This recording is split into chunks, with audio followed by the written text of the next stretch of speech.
Antônio Teixeira, muito obrigado pela sua participação aqui nessa curta conversa. Eu estou aqui em nome da equipe do Boletim Infamiliar, o boletim do nosso 23º Encontro Brasileiro do Campo Freudiano. E hoje eu vou falar um pouco com você sobre o texto O Demônio do Feminino em Grande Sertão Veredas. Um texto seu, que, se eu entendi bem, é a transcrição de uma conferência dada por você em 2018 na Academia Mineira de Letras, e que a comissão científica do nosso encontro, de forma muito feliz, selecionou, pensou como um dos textos de orientação do nosso tema. Então, é um texto muito rico, que eu convido certamente todos a ler. Ele está na edição do Boletim Familiar, e quem não recebeu ele pela mala direta pode encontrar ele justamente no site do nosso 23º Encontro, na aba de boletins. Um texto muito rico, que se abre para muitas questões. Eu vou escolher aqui 2 ou 3 que me instigaram muito durante a leitura.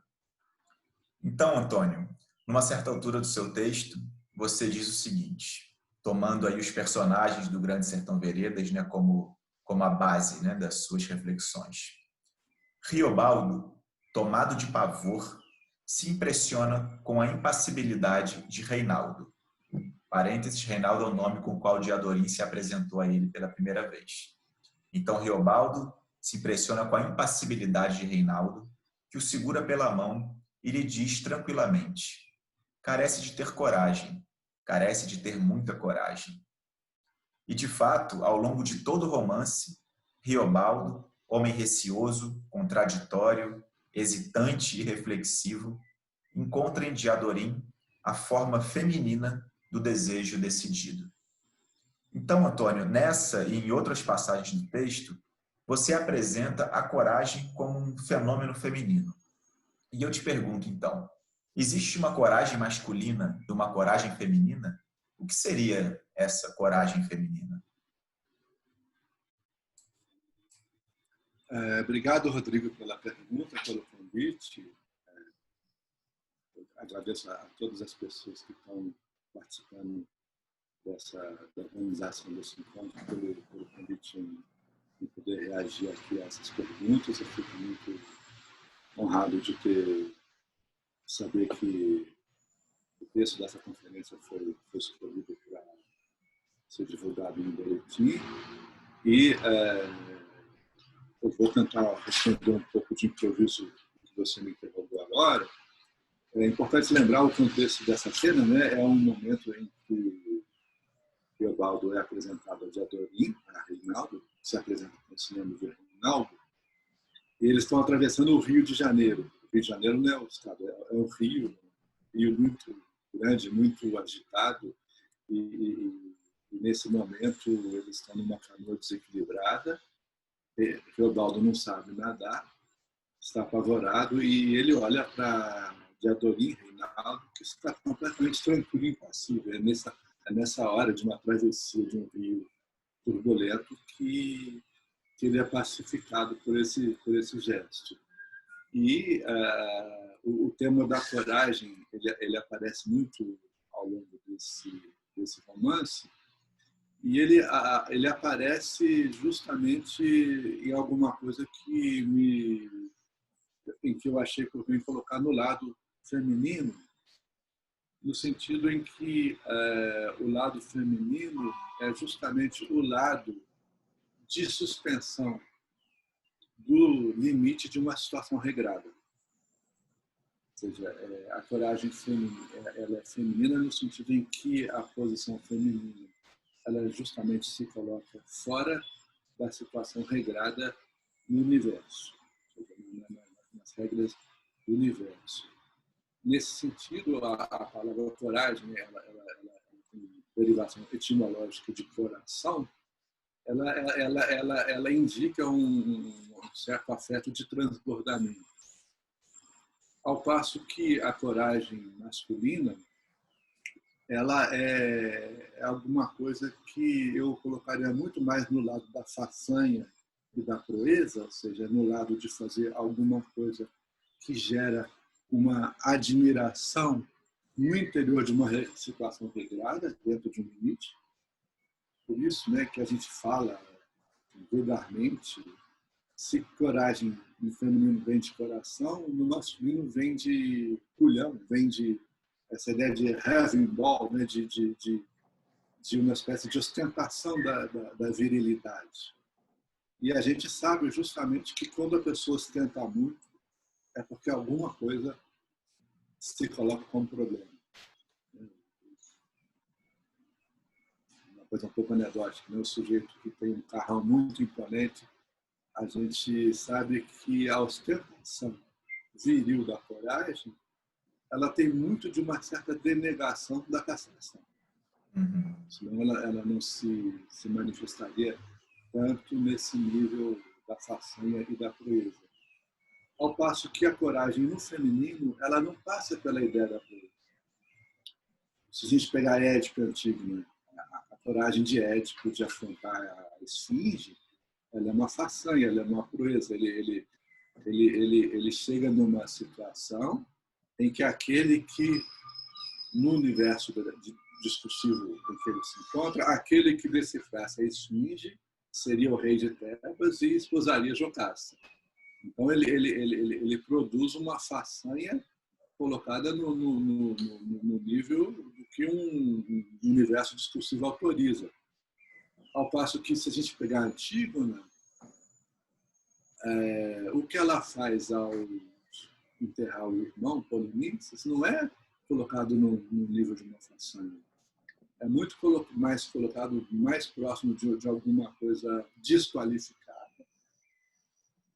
e de uma entrega que não se encontra justamente respaldada no semblante falho que ordena uma determinada situação. Então, eu acho que a gente pode eventualmente fazer essa contraposição. Perfeito. A coragem feminina como uma espécie de afeto de entrega, de transbordamento, de se colocar fora do limite regrado de uma situação, ao passo que a coragem masculina ela teria alguma coisa mais próxima da façanha, ou seja, de uma espécie de empenho máximo daquilo que uma regra autoriza. Uhum, perfeito. E justamente esse tema, né, dos limites regrados leva você a ir derivando ao longo do texto para o tema da violência e da lei, né? Da lei e da violência, que é um outro assunto sobre o qual eu queria te colocar uma questão. Você afirma, então, em torno disso que Riobaldo nota que a desrazão está sempre à espreita da decisão racional, que o judicial está parasitado pelo extrajudicial, que não existe o direito puro, que o direito está sempre contaminado por algo que o nega. Riobaldo, nesse sentido, você diz, é estritamente freudiano. E um pouco adiante você explica esse paralelo quando você afirma que tanto Freud quanto Riobaldo estão cientes de que o poder da lei, concebido para pacificar a violência, traz consigo a violência que ele nega, como se fosse um termo antitético. E nessa mesma direção, você termina o seu texto com uma frase muito forte e contundente, quando você diz que a violência é um predicado essencial da justiça, posto que não há justiça se ela não tiver a violência de se impor. Então, a partir dessas colocações, dessas passagens, eu te pergunto, essa constatação, né, da violência inerente à lei, inerente ao direito, por um lado, ela traz uma certa sensação de lucidez, mas ela não poderia conduzir também a uma posição cínica, importante de ser percebida nos tempos atuais, né, de que, afinal, seria mesmo através da violência que é preciso governar, já que ela faz parte essencial da lei? Essa questão é uma questão fundamental, ela é uma questão que a gente encontra em Walter Benjamin, numa reflexão que ele faz na época da República de Weimar, uma certa onda antiparlamentarista que circulava naquele período. Inclusive, existem trocas de correspondência entre ele e Carl Schmitt, que seja um antissemita, um filósofo judeu, sobre esse mesmo tema, que é o tema que é tratado no que a gente chama de decisionismo.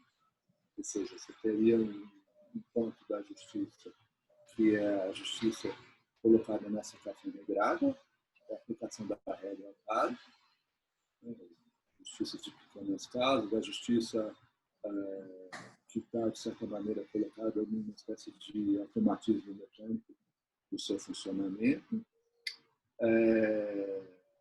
O problema é que existe no horizonte desse arranjo justamente o fato de que quando a gente exclui alguma coisa, quando a gente acha que o simbólico cobre inteiramente a situação, aquilo que não se cobre retorna no real.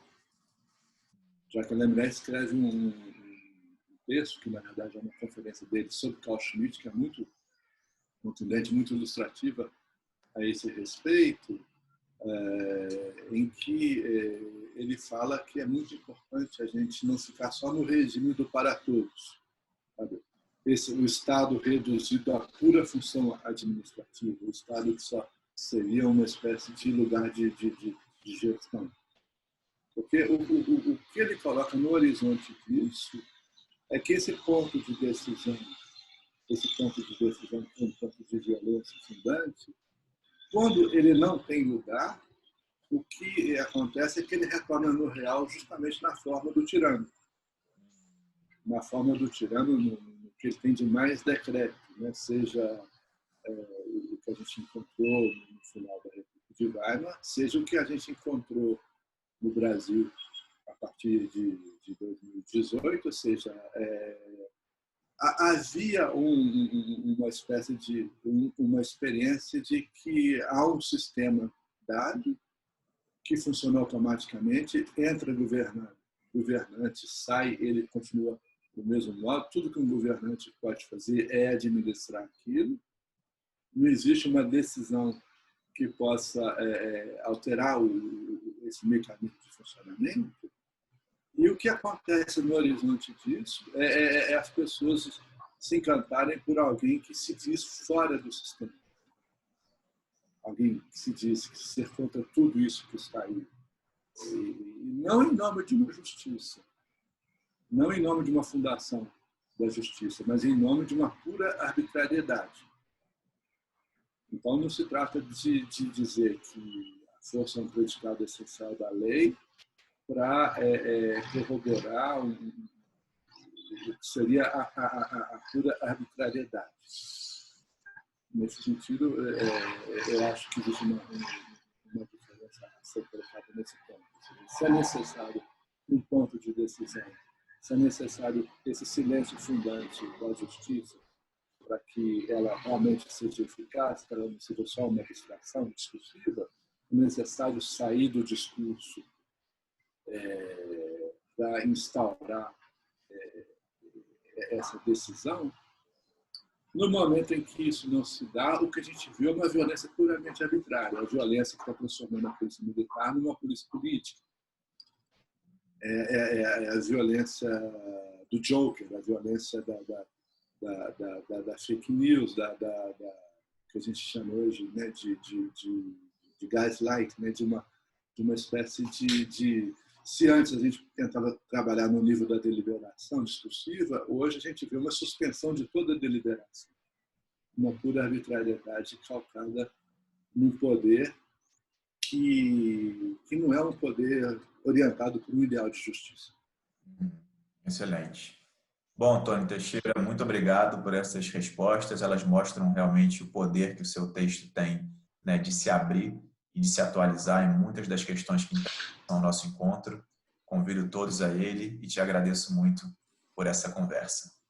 Obrigado, Rodrigo. Muito obrigado pela generosidade, pela gentileza de ter me acolhido aqui e a todo mundo que está envolvido com a produção desse excelente encontro. Um abraço a todos. Um abraço, Antônio.